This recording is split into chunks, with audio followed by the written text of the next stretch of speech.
¿Cómo están? Bienvenidos a Última Mirada. Tenemos una nota sobre una noticia que dejó pero un poco la crema, porque la Fiscalía Nacional pidió la formalización del general director de Carabineros, el general Yáñez. Esto todo en función de cuando él era quien daba las órdenes en el marco de lo que se denominó el estallido social y de las decisiones que se tomaron ahí y que afectaron a una serie de personas. Tenemos una nota que explica la situación. Con Raúl Sor vamos a hablar de una cosa que va a ser inevitable dentro de poco, pero que mientras está la carrera para llegar a ese estado distinto, bueno, es una competencia entre países y estamos hablando de la electromovilidad, donde se descubrió hace muy poquito que China pasó en electromovilidad al más grande de todas las empresas estadounidenses, Tesla. Y eso ha causado un remesón porque empiezan a ver quién gana. Esto es como las competencias para ver quién llegaba primero a la luna. Y resulta que está muy avanzado China y particularmente BYD, muy avanzado en todo lo que tiene que ver con electromovilidad y ha dejado un poco atrás a quien se creía que era el que llevaba la delantera y que iba probablemente a copar buena parte del mercado. Por cierto, lo conversamos eso con Raúl Sor. Y vamos a conversar hoy día con el ex ministro de Educación, actual rector de la Universidad Adolfo Ibáñez, Harald Beyer. Gracias por estar con nosotros, Harald. No, muchas gracias a ustedes por invitarme. Buenas noches. Encantado. A ver, básicamente hay dos cosas que son la razón para haberte invitado y que podemos conversar también de otras cosas sin duda. El hecho de que tú estés ahora de rector de una universidad que conozco bastante bien, es una cosa que alicienta de alguna manera las preguntas que te voy a hacer. Una, hay una idea, si tú quieres. Pudo haber habido una idea en algún momento dado que porque el equipo gobernante actual emanó, básicamente se hizo conocer, se hizo dar cuenta ante el país en sus años escolares y en sus años sobre todo universitarios, que el tema universitario, el tema de la educación iba a ser, pero señero, pero brutal. Y sin embargo, estamos más o menos ahí y ahora con una situación que es bastante extraña, donde se dice no informar sobre los resultados de la prueba de competencias universitarias. ¿Qué pasa ahí? Bueno, yo creo que el gobierno no ha logrado desplegar una agenda clara en educación superior y siempre ha estado preocupado de los efectos que tienen estas pruebas de evaluación, tanto si son de acceso a la universidad como si son de evaluación del sistema escolar, en términos de sus brechas, de la discusión que genera.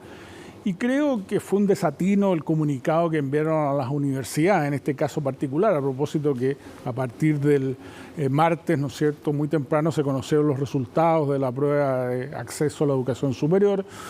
Enviaron el viernes un correo a los distintos rectores sosteniendo que prácticamente no se podían analizar estos datos y menos transferirlos a la opinión pública, a la prensa. Hablaban de los medios, o sea, el terror eran los medios. Y quedó en la crema instantáneamente, porque no ha habido, por lo menos, de las personas que han estado en el tema de la educación, independientemente de qué gobierno haya sido para atrás, todos han reaccionado un poco como lo estás planteando tú. Así es, y yo creo que tiene que ver con una preocupación legítima que es la privacidad de los datos, porque las universidades recibimos los datos con los nombres y las características de los estudiantes, y uno tiene que respetar esa privacidad y esa advertencia me parece legítima, pero a continuación se desinhibe un poco la realización de estudios y las universidades muchas veces esos estudios los divulgan en la opinión pública, porque la propia opinión pública está preguntando sobre estos resultados y se genera una discusión que tal vez el gobierno quiere evitar porque efectivamente las brechas son importantes, hay problemas de acceso, las carreras y universidades más selectivas están teniendo menos estudiantes de colegios estatales que hace algunos años atrás. No hay una conclusión definitiva por qué eso ocurre, pero una hipótesis es que los liceos emblemáticos que llenaban mucho esos cupos se han debilitado y tal vez eso está explicando. Se sobrevendió la posibilidad que la nueva prueba, que yo considero que es muy buena y que ha sido hecha con mucha seriedad, iba a corregir desigualdades que están presentes y que tienen muy poco que ver con los instrumentos de selección universitaria, sino que tienen que ver con desafíos que no hemos abordado como sociedad tempranamente. Por ejemplo, las brechas que hoy día observamos en la educación, en el acceso a la educación superior, ya están definidas en Chile más o menos a los 5 años. Las brechas que hay a los 5 años son casi tan grandes como las que observamos en la educación superior, digamos, en el acceso a los 5 años de edad. La encuesta longitudinal de primera infancia tiene varios test que se le aplican a los niños y uno ve cómo se comparan, qué tipo de niños se comparan ahí. Son niños de distintos, son niños de distinto nivel socioeconómico y las brechas por nivel socioeconómico son casi tan grandes como las que observamos al final del sistema escolar.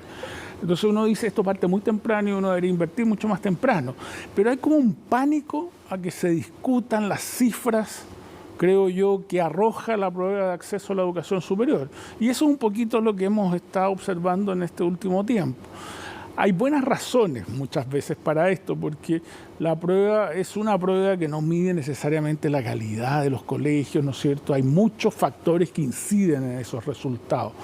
Pero yo creo que una discusión inteligente va a ser muy comprendida por la ciudadanía, va a ser muy agradecida y no hay que tratar de evitar esa discusión, más allá de que incluso algunas veces los estudios que se hacen no son tan buenos, digamos. Sí. Pero hay que generar el debate, digamos. Claro, ¿cómo se mide en otros países que tienen probablemente incluso hasta educación universitaria mucho más antigua que la nuestra en algunos casos, o países que básicamente son más desarrollados? ¿Cómo se mide exactamente lo mismo que queremos medir nosotros? Nosotros, ¿no es cierto?, lo que busca un sistema de acceso a la educación superior es predecir el desempeño académico de los estudiantes una vez que están en la universidad.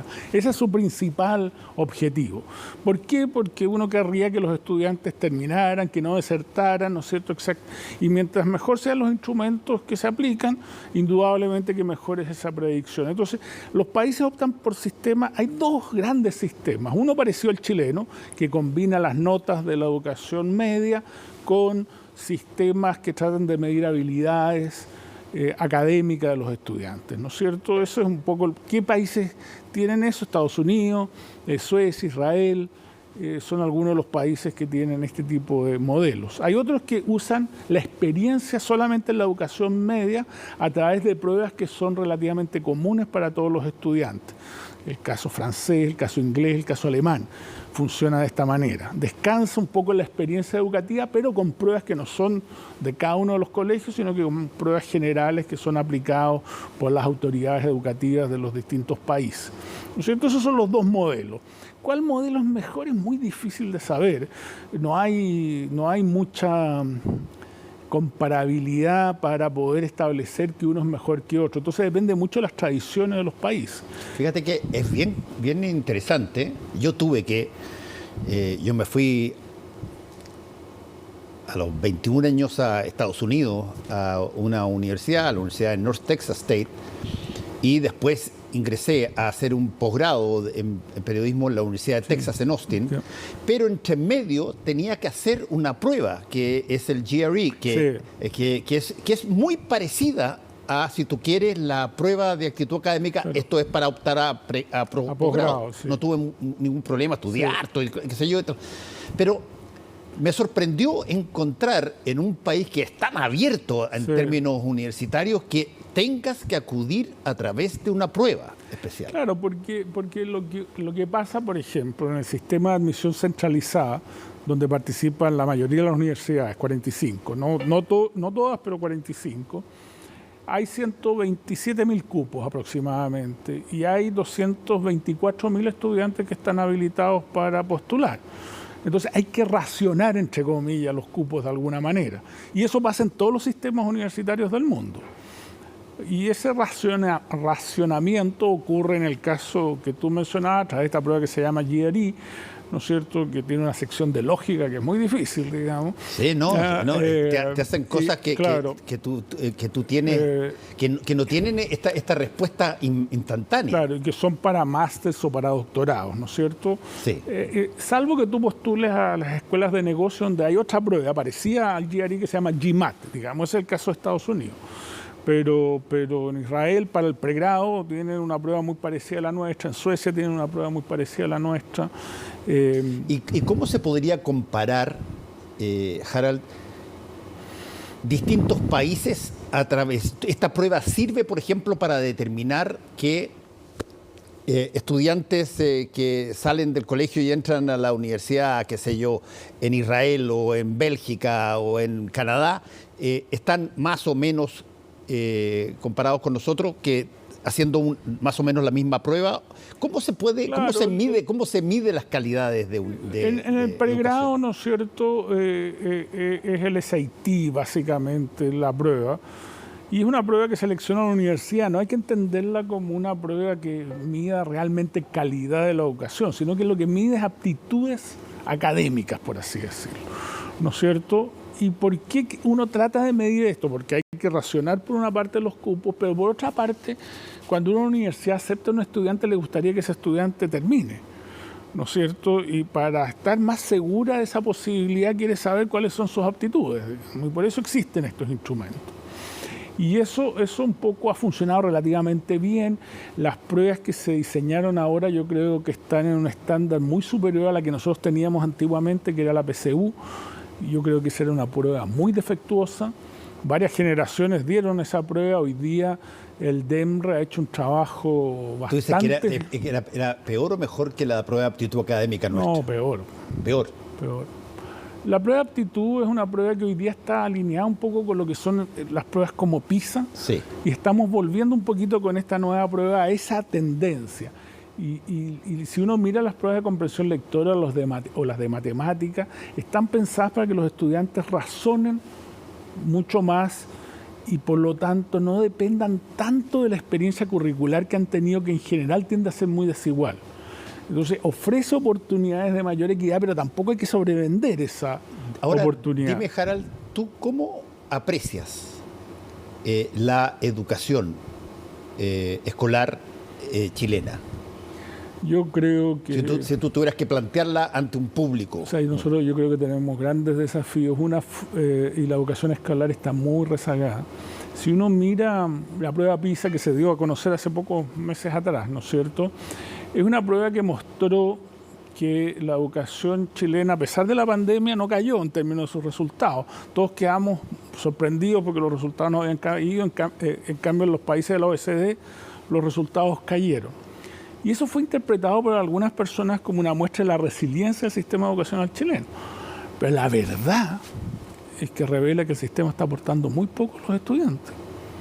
Porque en países con buenos sistemas educacionales los resultados cayeron, que era lo que uno debería haber esperado, ¿no es cierto? Si los colegios son realmente un aporte a la educación y los niños no están yendo a los colegios, uno esperaría que sus resultados empeoraran. En Chile no empeoraron solamente en la capa superior.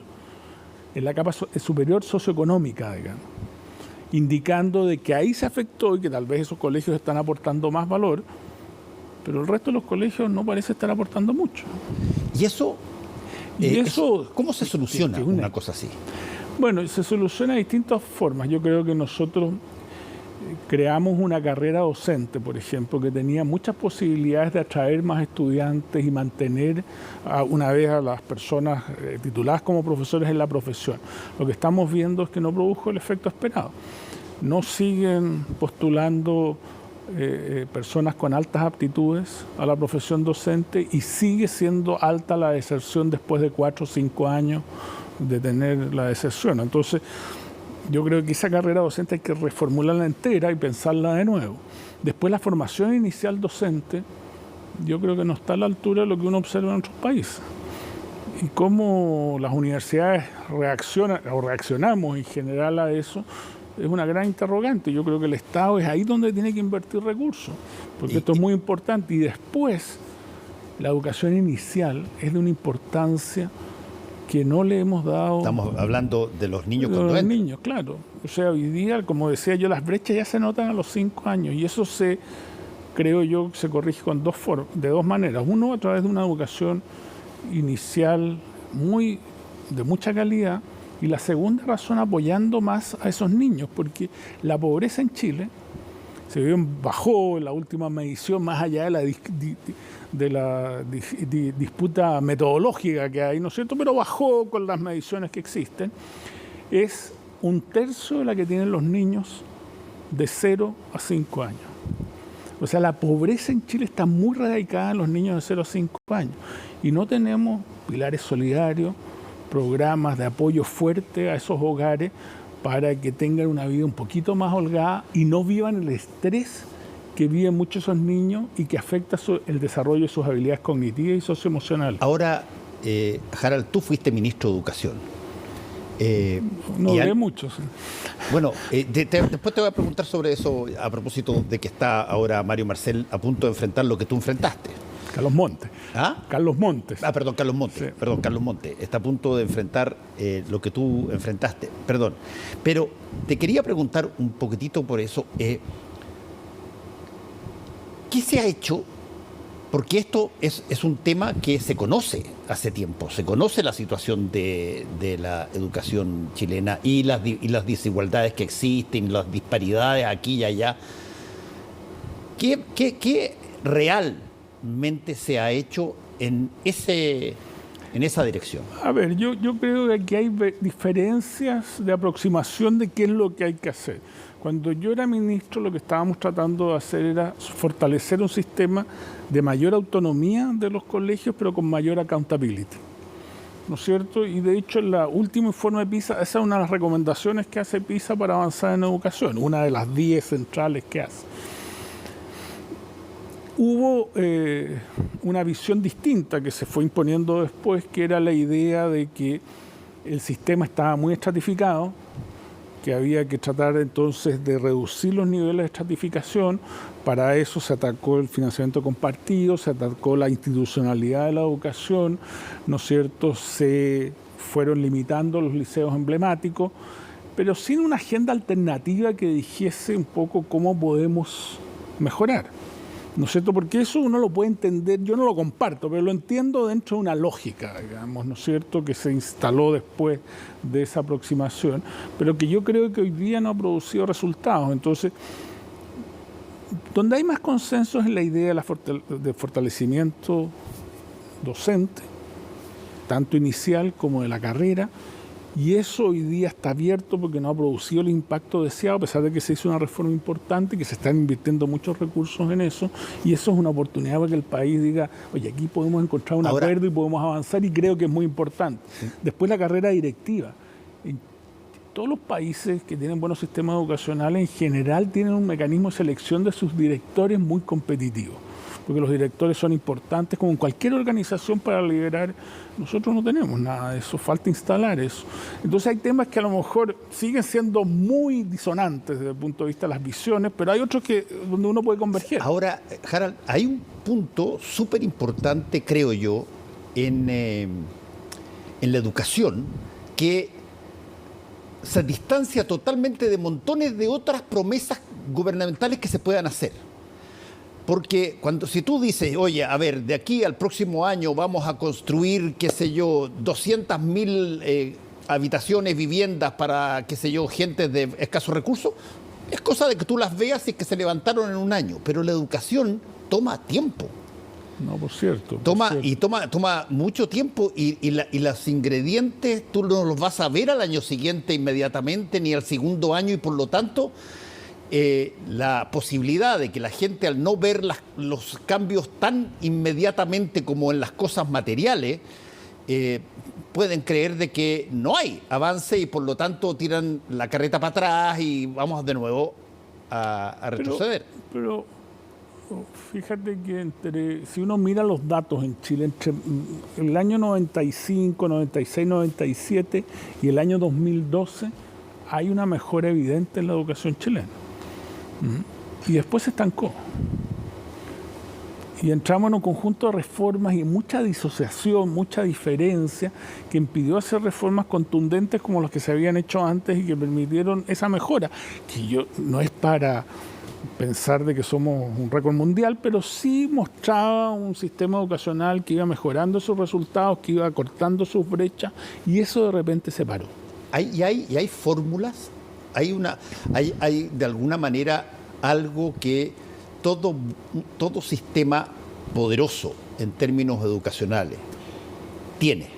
Que puede ser que los tengan en distintos grados, pero que todo sistema poderoso lo tiene. ¿Hay algo que destaque más que otra cosa? Por ejemplo, te voy a poner un ejemplo. Aquí en Chile nosotros estamos acostumbrados a que hay colegios particulares, ya hay colegios públicos, a que hay liceos emblemáticos y tenemos escuelas claro, en el campo, qué sé yo, cada allá. Pero al margen de todo eso, en términos ya sea de contenidos o en términos de calidad de profesorado o en términos de asistencia, hay cosas que de alguna manera te permiten decir, oye, esto lleva a buen término. A mí hay un punto, ¿por qué nosotros en ese momento, yo estaba insistiendo en esta idea del sistema de mayor accountability y mayor autonomía? Porque cuando tú miras el desempeño de los colegios y de las escuelas y de los liceos, tú encuentras buenas experiencias en todos los niveles socioeconómicos, buenas experiencias. Y también encuentras malas experiencias en todos los sistemas, en todos los niveles socioeconómicos. Eso significa que hay escuelas, colegios que son capaces, a pesar de las desventajas que supone tener estudiantes de bajo nivel cultural, que tienen muy buenos desempeños. ¿Y qué estamos haciendo para aprender de esas experiencias? Para replicar esas experiencias. ¿Cómo estamos socializando esto? ¿Cómo estamos aprendiendo eso? Y la verdad es que si tú miras, tomas el último CIMSE y haces un gráfico muy simple, donde pones nivel socioeconómico en una eje y en el otro desempeño, ¿no es cierto? Tú ves que en todos los niveles socioeconómicos esto es una nube de puntos de buenos desempeños y de malos desempeños. Los países que tienen éxito toman esos datos y dicen, oye, yo tengo en todos los niveles socioeconómicos buenas experiencias, las voy a tratar de replicar, entender bien qué es lo que hace que esos colegios funcionen bien. Nosotros estamos en una discusión de grandes, no sé, ideas, cosas muy grandes. Vamos a cambiar, no sé, vamos a hacer un sistema nuevo de educación pública, digamos, donde vamos a crear 70 servicios locales, con todos los problemas que tenemos, y uno se pregunta, bueno, ¿y qué pasa con los colegios? ¿Qué pasa con esas comunidades que están teniendo buenos resultados? ¿Cómo los meto en esta ecuación? No, decidimos crear un sistema, 70 servicios locales que dependen de un director de educación pública. Además dice que él no tiene mucha autoridad para dirigir todo esto. ¿Y dónde están las comunidades? ¿Dónde están los profesores? Y última pregunta que te hago, Harald. Muchas veces se dice de que, claro, los contenidos de la educación son relativamente obvios. A ti te van a pasar una cantidad determinada de conocimientos en distintas materias, en historia, en matemáticas, en cosas que están pasando. Ok. Pero ¿cómo notas tú que esas cosas son las que de alguna manera tienen valor para 5 o 10 años más? Yo entiendo a pensar que debe haber una asociación con la actualización de conocimientos de todos los que intervienen ahí, incluyendo los profesores. Bueno, es que ese es un gran tema, porque tú lo que quieres es privilegiar el desarrollo de habilidades que te sirvan para toda la vida. Pero las habilidades no se aprenden en el vacío, requieren de contenidos, ¿no es cierto? Uno no aprende habilidades en el aire. Y la pregunta entonces clave es cómo tú combinas esos contenidos y cómo logras que esos contenidos interactúen con el profesor y con los estudiantes, o con la profesora y los estudiantes, ¿no es cierto? Estas tres ejes, que es algo que decía mucho un gran educador que se llamaba Richard Elmore, que es profesor de Harvard, que murió hace unos par de años atrás. Uno siempre tiene que pensar en cómo, en educación, cuando uno piensa cómo se produce esta interacción entre contenidos, profesor y estudiantes. Un ejemplo para terminar. En Chile, hasta hace no mucho, uno para estudiar historia lo pasaba todo en un año. Toda la historia universal. Y eran pildoritas. El estudiante inglés o francés pasaba la Revolución Francesa, por poner un ejemplo. Solo la Revolución Francesa en un trimestre entero. Leía distintos autores, establecía puentes, discutía de esta manera. Y claro, uno dice, bueno, ese estudiante se queda con una idea de lo que es la historia y para qué sirve la historia y la utilidad que tiene la historia y su importancia, que es mucho más fuerte que un estudiante que pasa todo un año historia universal, pero puras pildoritas. Entonces la Revolución Francesa eran 45 minutos de clase, digamos, con una clase horizontal, sin discutir, y finalmente no tenía ningún aprendizaje profundo. Lo peor es que eso también te puede pasar con la historia chilena. Sí, pues por supuesto. Y incluso pasa en las universidades. Las universidades en Chile son extraordinariamente especializadas. Y lo que uno quiere es desarrollar estas habilidades que sirven para toda la vida, digamos. Y cómo articular esos contenidos es el gran desafío. Bueno, hay trabajo pendiente. Así es. Muchas gracias, Harald, por haber estado con nosotros hoy día. No, muchas gracias. Que te vaya muy bien. A ver, la Fiscalía Nacional pidió la formalización del general director de Carabineros, Ricardo Yáñez. Eso no es cualquier cosa ni pasa todo el tiempo. Todo esto a raíz de decisiones que habría tomado el general director de Carabineros, el actual, en la época del estallido social y que culminaron en una serie de violaciones a los derechos humanos, según se ha constatado. Bueno, tenemos una nota que explica esta situación y la muestra cómo fue informada ahora. General, ¿usted va a seguir en su cargo en caso de ser formalizado? General, ¿usted ha sido notificado sobre alguna... Nada, de nada, no se ha notificado nada. Decía no había sido notificado, pero lo que hasta esa hora era solo un rumor, más tarde se convirtió en certeza. Hay una solicitud de formalización, nosotros esperamos obviamente la audiencia de formalización para tomar cualquier decisión como gobierno. Fue la ministra Vallejo la primera en confirmar la solicitud que este martes se realizó la Fiscalía para formalizar al general director Ricardo Yáñez. Esto en la causa que investiga el delito de omisión de apremios ilegítimos con resultado de lesiones graves y homicidio durante el estallido social. En el momento que se dé la formalización y que la justicia determine si finalmente va a establecer una formalización realmente o alguna pena asociada, vamos a tomar una decisión en ese momento. Esto es algo que hemos conversado en el gobierno y no me quiero adelantar. Decisiones con cautela es la postura del Ejecutivo, un caso que investiga no solo la responsabilidad de Yáñez, quien en 2019 era director de Orden y Seguridad, sino también de su antecesor como general director Mario Rosas y la del ex subdirector de Carabineros Diego Olate. En Chile el respaldo es a las instituciones, no a las personas. Hemos tenido un trabajo de coordinación, de colaboración con el general Yáñez durante el transcurso de estos 2 años, pero también respetamos la autonomía de otros poderes del Estado. En este caso, estas decisiones las está tomando poderes que son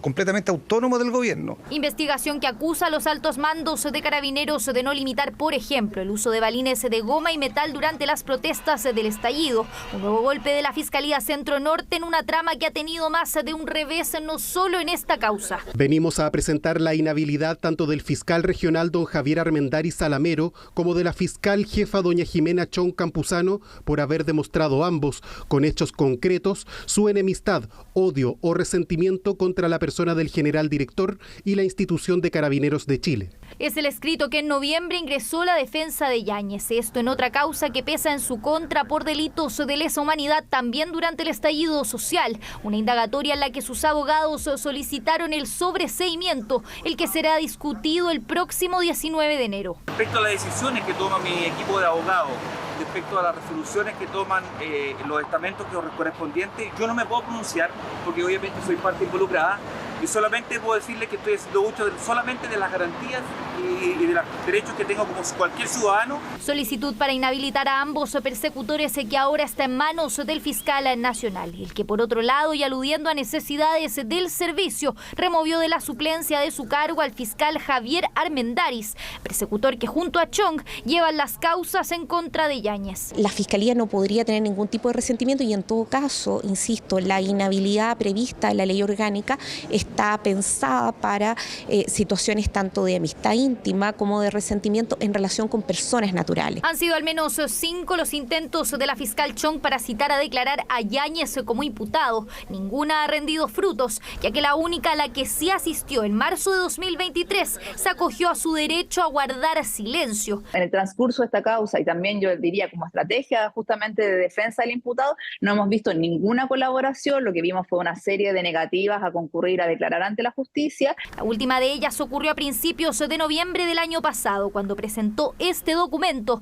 en donde aludía a distintas actividades fuera del país, como general director, que lo imposibilitarían de asistir a la citación a declarar, que estaba fijado para ese mismo mes. Pareciera responder más bien a tratar de impedir que se llegue a algo que recién nos estamos enterando hoy día, que es la formalización, ¿ya?